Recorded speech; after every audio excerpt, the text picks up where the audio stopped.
আসসালামু আলাইকুম ভিউয়ার্স, কেমন আছেন সবাই? ভিউয়ার্স, এই ভিডিওর আলোচনার বিষয় দাঁতে পাথর বা ডেন্টাল ক্যালকুলাস পড়লে কী ধরনের সমস্যা হয়। তো ভিউয়ার্স, এ ব্যাপারে বিস্তারিত আলোচনা শুরু করছি, ভিডিওটি দেখতে থাকুন। ভিউয়ার্স, এই ছবিতে আপনারা উপরের ছবিতে দেখতে পাচ্ছেন যে দাঁতের গোড়ায় কিছু একটা লেগে আছে। এটিকেই মূলত বাংলাতে আমরা পাথর বলে থাকি, মেডিকেল ভাষায় এটিকে বলা হয় ডেন্টাল ক্যালকুলাস। আর এই ডেন্টাল ক্যালকুলাস দাঁত এবং মাড়ি উভয়ের জন্যই ক্ষতিকর। একটু লক্ষ্য করলেই দেখতে পাবেন যে এই যে ক্যালকুলাসগুলো এখানে জমে আছে, যার কারণে এইখানে মাড়িতে এবং দাঁতে উভয়ে কিন্তু প্রচুর পরিমাণে ব্যাকটেরিয়া বহন করছে।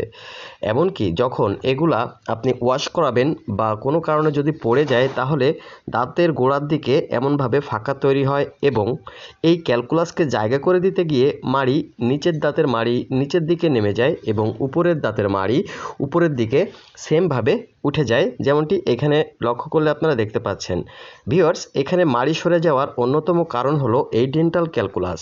তাই যাদের এ ধরনের সমস্যা রয়েছে তারা দ্রুত দাঁত স্কেলিং করিয়ে নিন, তাহলে এ ধরনের সমস্যা থেকে খুব দ্রুত মুক্তি পাবেন।